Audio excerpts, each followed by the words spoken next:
this? Yeah, let's do this, right? Welcome, and hey now, PASW staff, clients, and friends joining us for a Thursday class. We're through the week, and great job so far. We looked at Clifford Brown, the great trumpet player. Then we looked at the German Jewish composer Mendelssohn, and then Fantasia. We're going to see your film scoring results tomorrow, so can't wait to show you that. Thanks for participating. I'm a little homesick, so we're going to talk about a very famous place in Hollywood. A lot of history there, and I think technically this should be very fun for us. Today, we're going to look at Charlie Chaplin Studios.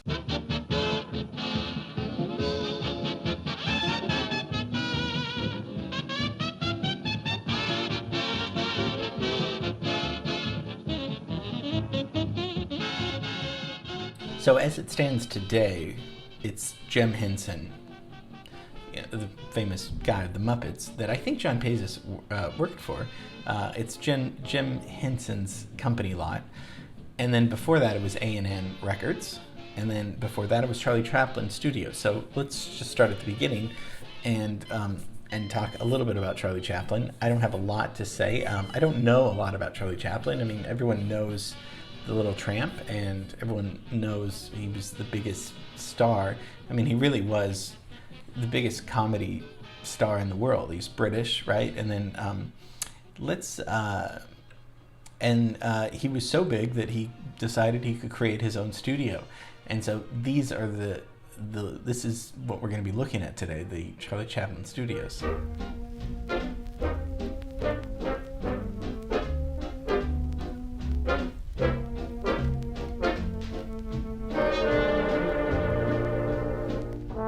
You've probably been wondering all week, and rest assured I'm here to tell you, what was the first studio in LA, in Hollywood? What was the first? Any ideas? I don't know either. I thought you would tell me. The first was the Nestor Studios, opened in 1911. So that's like Sunset and Gower right now. That's the first studios that opened in Hollywood. At Nestor, they would make one reel Western pictures every week, and then another division would turn out one reel dramas every week. So kind of like what we're doing, they were making movies every single week. We're making them every day, but I mean, for the most part, they were cranking them out. So Nestor was the first in Hollywood, okay? But so Sunset and Gower. So if we go over, let's stay on Sunset. Let's drive a little west to La Brea. Then we're gonna hang a left on La Brea, and then, which you can still do today, and then on the left-hand side, you're gonna see Charlie Chaplin Studios. Look how cute those buildings are. So Charlie Chaplin decided to build studios there. He was so successful, so prolific, writing, directing, acting, producing, even composing some of the music. The first auteur, really.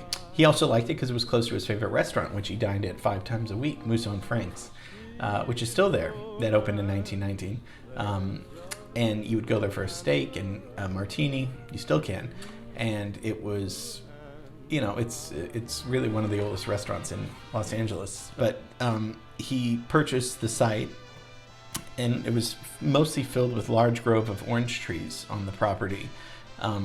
And his plans, which he did execute, was to build 6 English-style buildings, arranged to kind of give this little picturesque English village. That's kind of, and that's really what it looks like.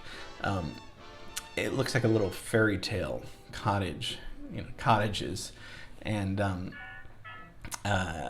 somebody else described it as like an eccentric Peter Pan architecture. It's very cool. It looks like it could be in Disneyland a little bit. He planned to live there, but he never did. But this was, when they were building it in 1917, this was, although it's like so congested and busy right now, in 1917 it was very residential and very close to Hollywood High School. And like I said, in the early 1900s, people didn't want people making movies here. This was a quiet residential, pretty Christian, if you remember, with Dieta Wilcox. They liked their little Hollywood neighborhood, but it wasn't at all for movies to be filmed here. So it kind of raised, they were not crazy about Chaplin's studios being built right here, so close to their homes. But you know, usually people with money win in the end. Let's get a timeline. I mean, so if it opens in 1919, that's really early. And if I know you're wondering, yeah, I got pictures on the timeline. Pretty cool, huh? Still a free timeline, but I had pictures there. I'm pretty proud of that. But 1919 is very early.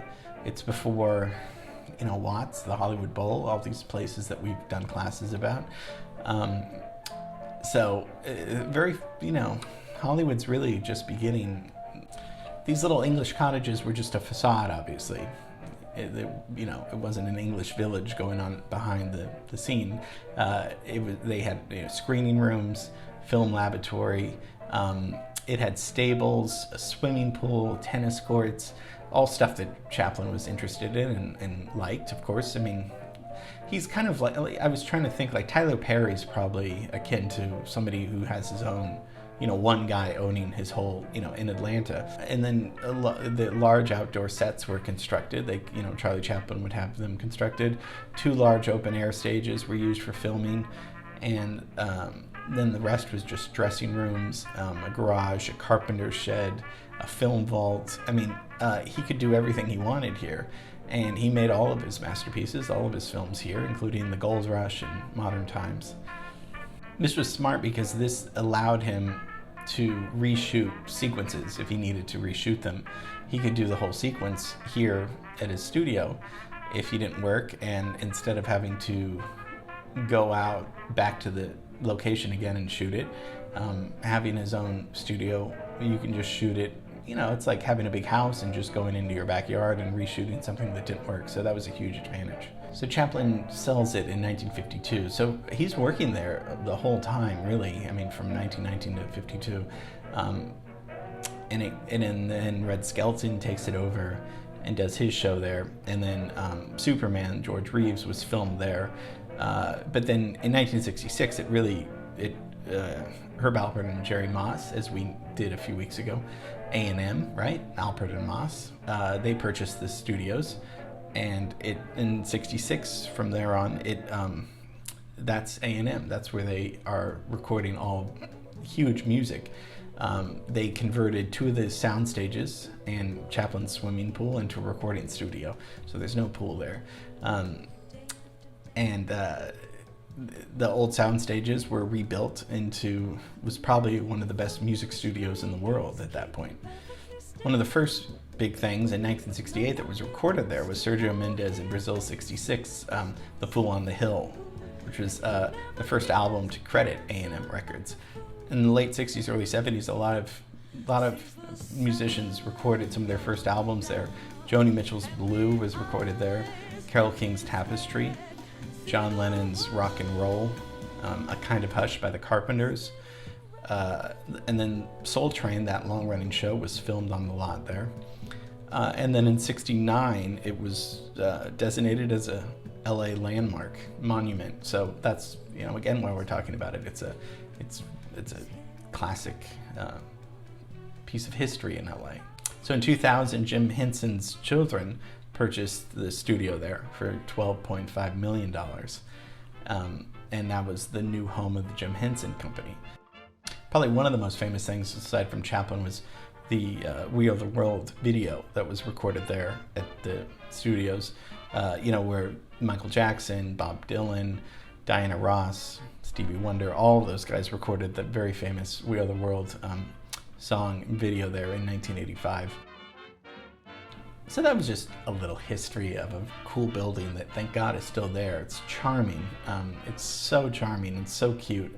Thank God they didn't tear that down. A few times people wanted to, but with these LA Historic Cultural Monument boards, or whoever's on these boards, they're saying, no, we need to keep them, relevant and still there. So very cool. There's a cool picture of, I think in the early 20s, of it snowing actually there. I mean, when LA had snow at the Chaplin studio, so that's pretty cool. We're lucky if we get rain here. But okay, so little tour of LA, little history and music tour and stuff. And then so tomorrow is going to be fantastic, and we're going to see film scoring results for Fantasia. So can't wait to show you that. Okay, have a great rest of the day. Make it a great day. Love you and miss you, and see you tomorrow.